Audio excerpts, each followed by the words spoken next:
sangat unik ya. Dia memang sudah search, ternyata di BCA hanya satu-satunya nama Eko Ali, dan saya tadi minta di dunia ada berapa, pakai Google coba Eko Ali itu ada berapa ya, nanti dicari ya. Baik ya, saudara-saudara, dalam kesempatan Waisak ini tentu tidak salah kalau saya harus membuka dengan Selamat Waisak 2554 atau tahun 2010. Cuman karena ini posisi demikian, saya kira lebih enak aja berdiri ya. Ya, ini karena beberapa orang nggak kelihatan ya. Ya, kita kasih close dulu ya. Karena menurut Pak Haji, komunikasi kan 4 arah. Jadi kalau tadi saya hanya melihat yang depan saja, ini kan baru 2 arah. Yang belakang karena nggak lihat, hanya komunikasi batin, juga cuma 2 arah. Nah kalau sekarang, ini 4 sudah. Saya bisa lihat, batin juga bisa nyambung, kan begitu ya. Nah, saudara-saudara, saya harus mengucapkan selamat Waisak karena ini adalah acara yang dibuat dalam rangka Waisak. Kemudian tema kita memang dalam kesempatan ini cukup berat. Tadi Pak Adi sudah tuliskan arti spiritual yang kalau mau disederhanakan sebetulnya spiritualitas dalam bekerja itu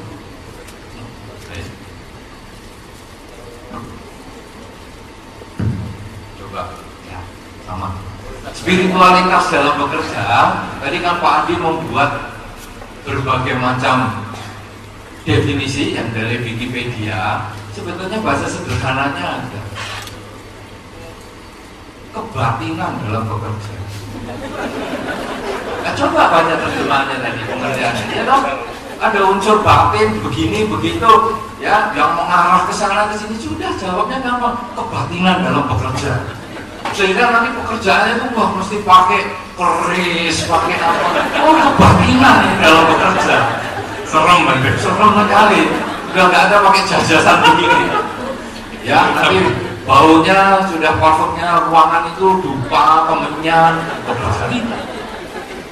Saudara-saudara, dalam rangka Waisak ini tentu kita berbicara unsur batin atau spiritualnya yang bersifat Buddhistis.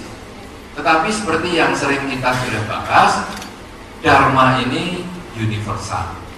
Sehingga Anda yang Buddhis bisa melaksanakan, Anda yang bukan Buddhis juga tetap bisa melaksanakan. Karena tidak ada ritual yang mau dibahas.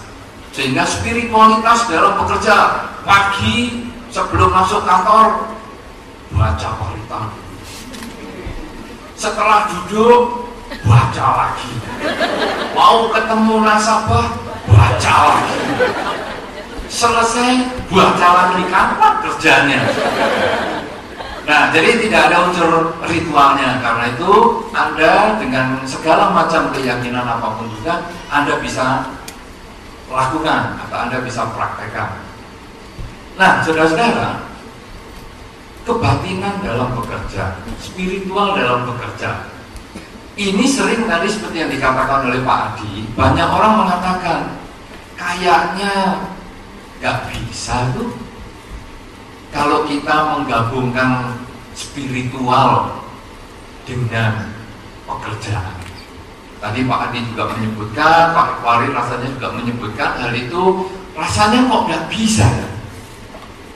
Saudara-saudara, sebetulnya kita bukan tidak bisa, tetapi kita tidak mau menggabungkan.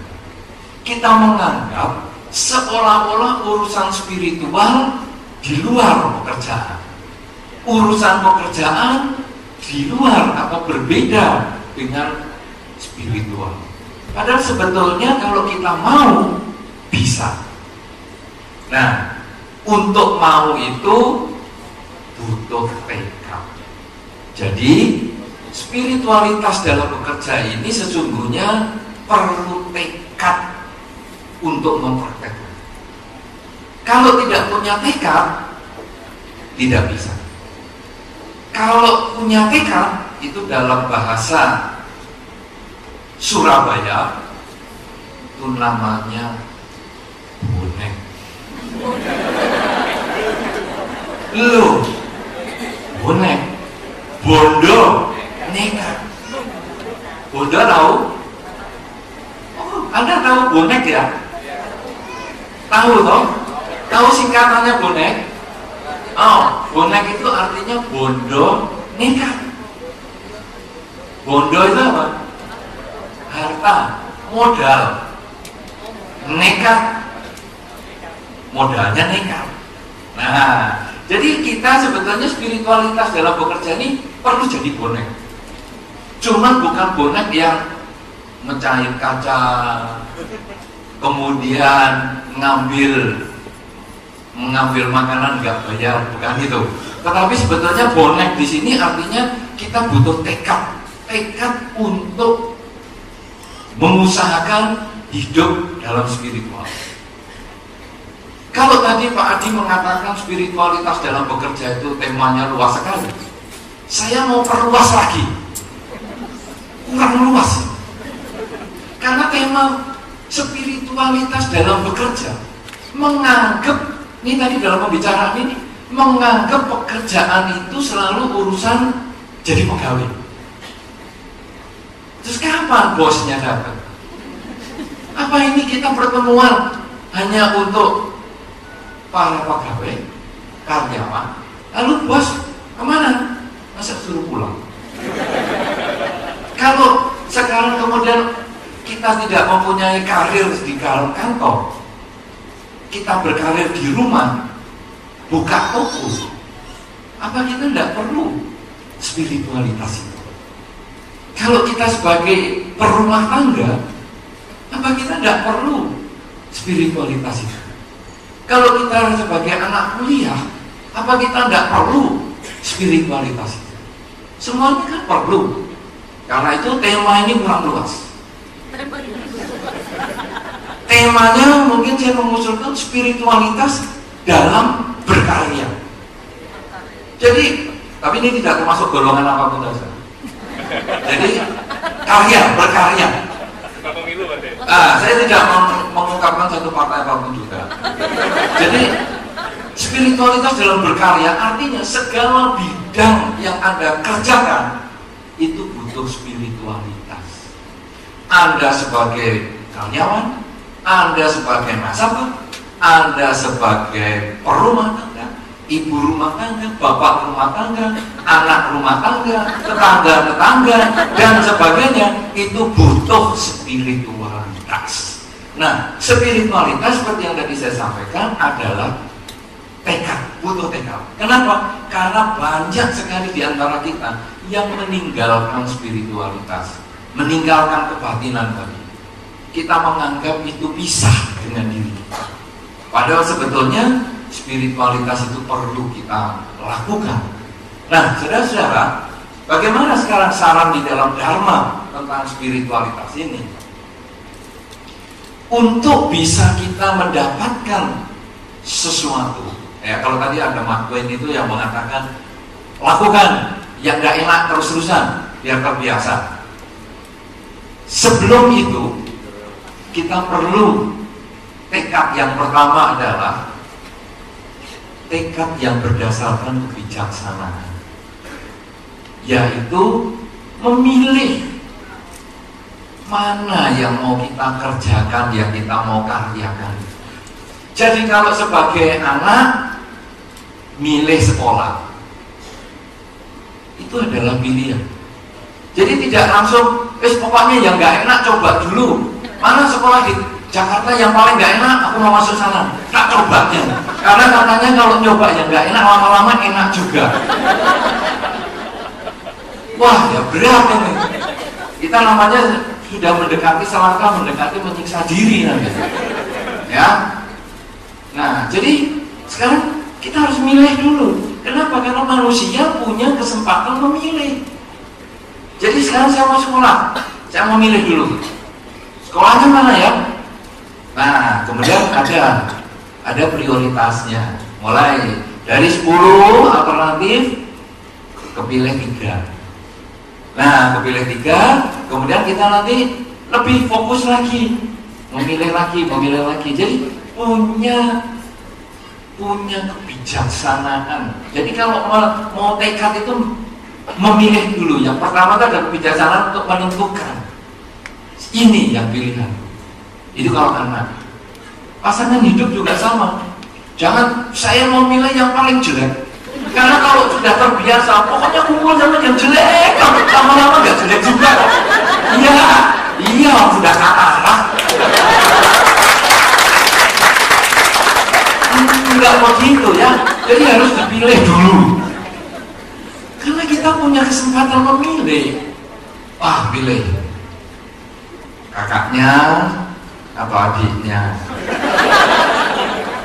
atau pembantunya. Terlalu jauh ya. Terlalu dia meleset dong. Pacaran, orangnya jarang di rumah, terus ngobrolnya sama babysitternya. Loh, dapetnya babysitternya. Kacau ini. Meleset, tapi agak meleset, itu memang sudah jatuh temponya. Nah, jadi kita punya hak memilih. Pasangan hidup kita harus milih. Jadi itu ada tekad. Memilih itu kan ada tekad. Apakah Anda mau menjadikan ini sebagai pasangan hidup? Ini sebetulnya tekad. Iya. Kan tidak bisa mengatakan sebentar, saya pikirnya dulu. Jawabnya mesti iya. Ya, saya sudah mengikuti banyak pemberkahan perkawinan. Kalau ditanyakan begitu, janji perkawinan itu kan tekad sebetulnya.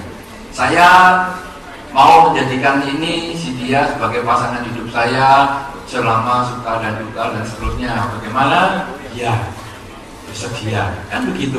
Itu memilih. Kemudian Anda juga bekerja, memilih kantor. Ini juga perlu. Jadi bukan bos mana yang paling galak, aku mau masuk sana. Karena kalau sudah terbiasa, kalau nggak digalaki rasanya nggak enak. Kelainan ini sudah suka menyakiti diri sendiri. Tidak begitu, kita pilih dari beberapa pekerjaan atau kantor ini, bos mana yang paling baik.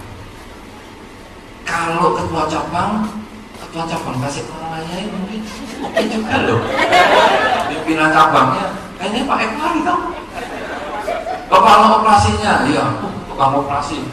Bahaya. Ternyata kepala operasi. Oh, nggak beda ya?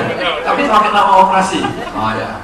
Nah, jadi kita mulai pilih bos yang mana ya yang cocok. Ini butuh kebijaksanaan.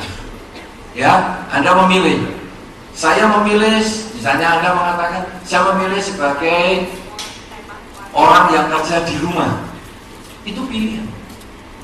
Ya, jadi nomor 1, gunakan hak pilih. Coblos. Pilkada maksudnya. Ya, gunakan hak pilih Anda semua. Kenapa? Karena itu adalah dasar spiritualitas dalam berkarya. Karena kalau Anda sudah tidak senang, bagaimana Anda mau bekerja? Mau berangkat saja sudah sakit-sakitan.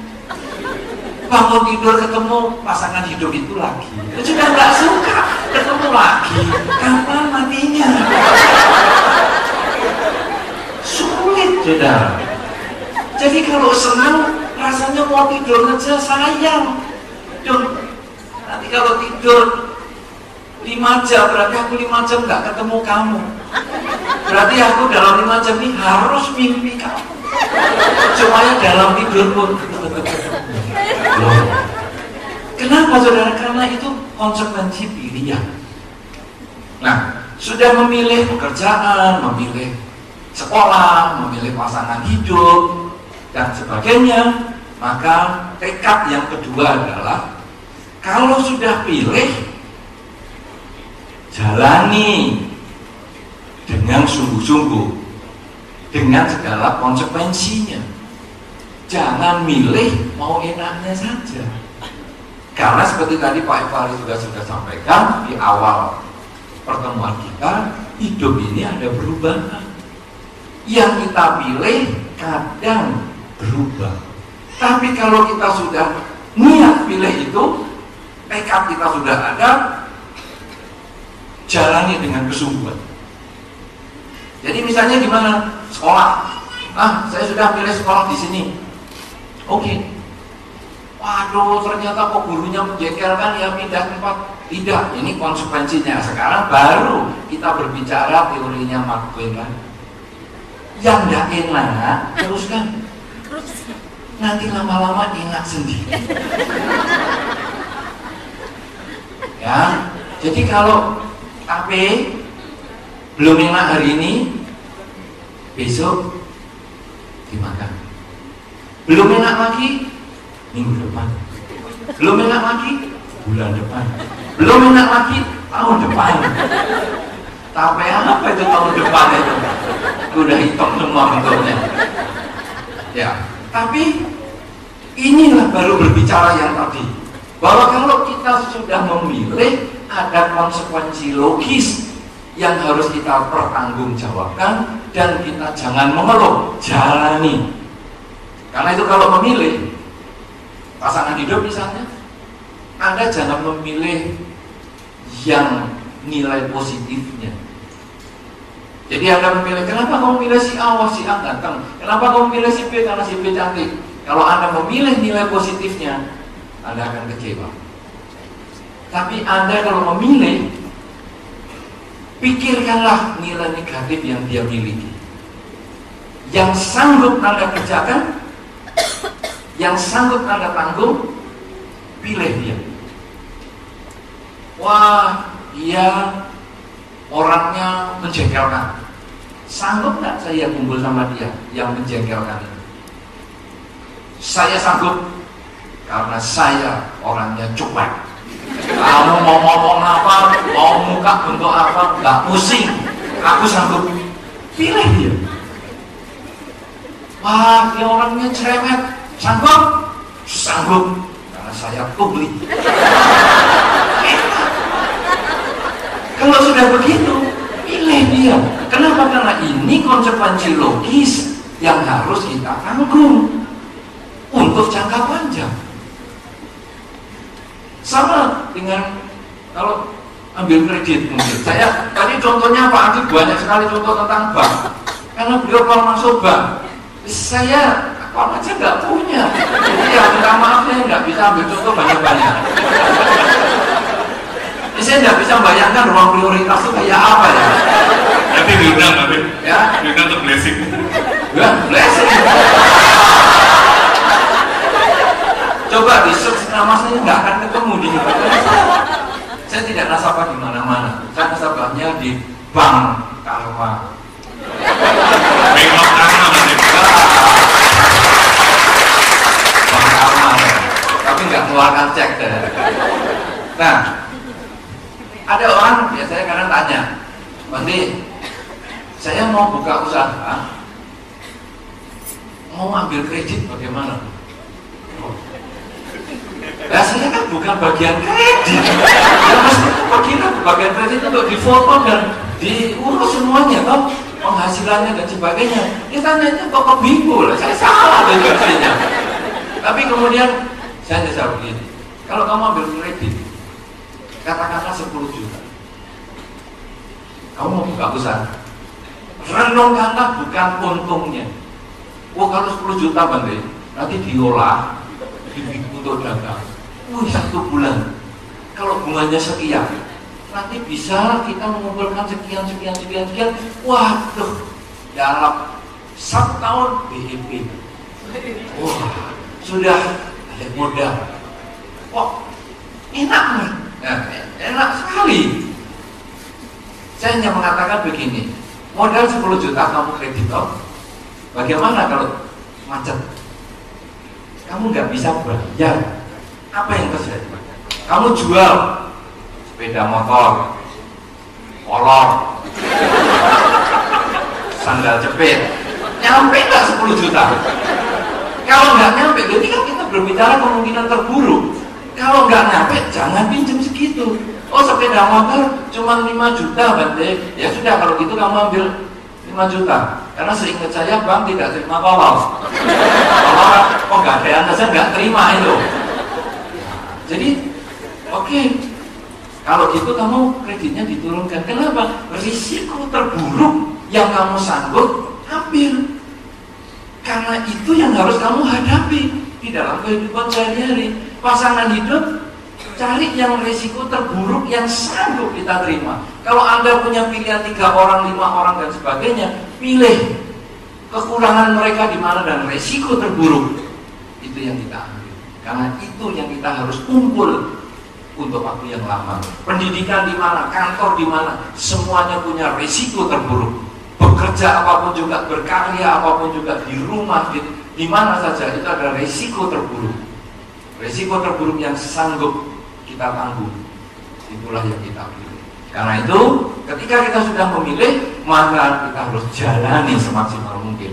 Kalau sampai ada kesulitan, hadapi terus, hadapi. Kenapa? Dengan kata-kata tadi. Kalau kita sulit, kita stres, itu karena harapan kita terlalu tinggi. Sekarang, tahap tekad yang ketiga adalah kita harus bisa mengembangkan kerelaan. Kerelaan itu artinya harapan kita kadang-kadang harus kita sesuaikan. Jadi kita maunya, wah, kalau saya bekerja keuntungannya harus sekian banyak. Wah, pasar kok tidak mendukung. Apa yang harus kita lakukan? Kita menyesuaikan diri. Itu yang disebut dengan kerelaan, mampu beradaptasi. Karena kalau kita sudah bisa sering beradaptasi, kalau kita mahir beradaptasi, perubahan apapun juga tidak akan menggoyahkan kita. Ya, tadi sudah dikatakan juga oleh Pak Ekwari bahwa ada perubahan di pekerjaan dan lain sebagainya, ketemu orang yang menjengkelkan dan sebagainya. Itu adalah perubahan yang kalau kita mengembangkan tekad yang ketiga yang disebut kerelaan ini, kita akan lebih fleksibel. Oh, ketemu orang yang seperti itu, hadapi saja. Kenapa? Termasuk latihan sabar. Kita harus membangkitkan satu nilai positif di dalam diri kita. Kalau ada kesulitan, jangan anggap itu sebagai kesulitan, tapi kesulitan itu justru kesempatan kita untuk belajar. Ada kata-kata yang pernah dikatakan orang, kalau kamu ditinggalkan orang, berterima kasihlah kepada orang yang meninggalkan kamu. Kenapa? Karena dia melatih kamu menjadi mandiri. Kalau ada dia terus, kamu tidak akan bisa mandiri. Nah, saudara-saudara, coba, ini yang sudah punya pasangan hidup siapa ya? Banyak itu, belum tentu. Coba, tunjuk jari lagi. Angkat tangan. Oh, lumayan. Banyak juga. Banyak. Saudara-saudara yang sudah punya pasangan hidup, tanyalah dengan pasangan hidup Anda. Sharinglah dengan pasangan hidup Anda. Kalau diberi kesempatan hidup lebih panjang, baiknya kamu atau saya? Nanti sharing ya, jangan sekarang dijawab. Ini soalnya rahasia masing-masing. Kalau ada umur yang panjang, enaknya kamu yang umur panjang atau aku?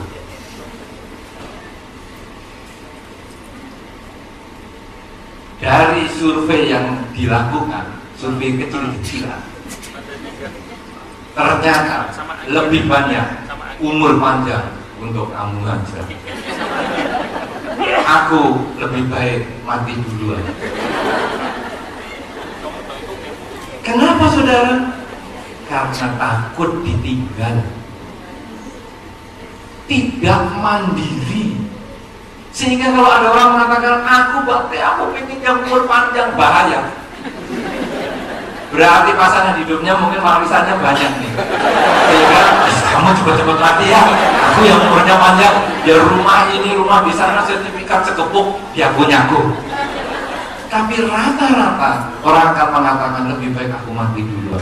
Bahayanya begitu, aku akan menyiapkan satu surga untuk kamu. Aku tunggu di sana, bersihkan dulu surganya. Dikiranya surga itu masih perlu pembantu ya. Kalau bersih-bersih itu sudah bersih sendiri loh. Tapi ya begitulah, itu sok bergaya. Jadi wah merasa, wah ini mesti aku yang harus mati duluan. Padahal kenapa? Karena orang itu takut ditinggal. Kenapa? Takut mandiri. Padahal kita harus terima kasih kepada orang yang sudah meninggalkan kita, karena membuat kita mandiri. Nah, saudara-saudara, inilah kemampuan kita beradaptasi. Kemudian, kalau kita sudah punya tekad untuk bijaksana menentukan atau memilih, tekad untuk menanggung semua konsekuensi logis yang kita harus hadapi dengan bekerja, berkarya secara sungguh-sungguh. Yang ketiga adalah kita mampu beradaptasi bila terjadi perubahan, karena resiko terburuk adalah kita sudah pikirkan, beli mobil berarti resikonya hilang, punya pasangan hidup berarti bisa ditinggal, punya anak juga bisa ditinggal dan sebagainya. Itu adalah resiko terburuk yang kita sanggup kita lakukan. Maka yang keempat, sebagai yang terakhir, adalah mengembangkan kualitas batin. Tekad untuk mengembangkan kualitas batin yang tadi sudah disinggung dengan baik sekali oleh Pak Di, yaitu kalau pagi bangun tidur sama malam mau tidur, usahakan untuk berlatih fokus. Ya, itu istilah pokoknya meditasi. Sebetulnya dia belajar fokus. Betul, kira-kira minimal 30 menit. Kemudian sepanjang hari gunakanlah fokus itu untuk bekerja, untuk berbicara, untuk berpikir, sehingga selalu sadar waktu sedang berjalan, sadar sedang menulis, sadar sedang terima telepon, sadar sedang bekerja dan sebagainya. Kalau 4 hal ini dikerjakan, tekad 4 hal ini dikerjakan, tekad memilih, melakukan dengan sungguh-sungguh, punya daya adaptasi yang tinggi dan bisa berkonsentrasi sepanjang waktu, maka tingkat spiritualitas alias kebatinan dalam bekerja, berkarya, dalam melakukan kehidupan sehari-hari akan bisa tercapai. Kalau sudah demikian, maka spiritualitas dalam kehidupan adalah pilihan. Kita mau pakai atau tidak tergantung kita semua. Tapi kalau kita mau pakai, hasilnya hidup lebih maksimal dan bahagia. Kalau kita tidak pakai, hasilnya pun akan kadang membuat kita kurang bahagia. Inilah yang perlu saya sampaikan. Mudah-mudahan ini memancing inspirasi baru untuk kita nanti diskusikan. Dan sekali lagi saya ucapkan selamat Waisak 2500.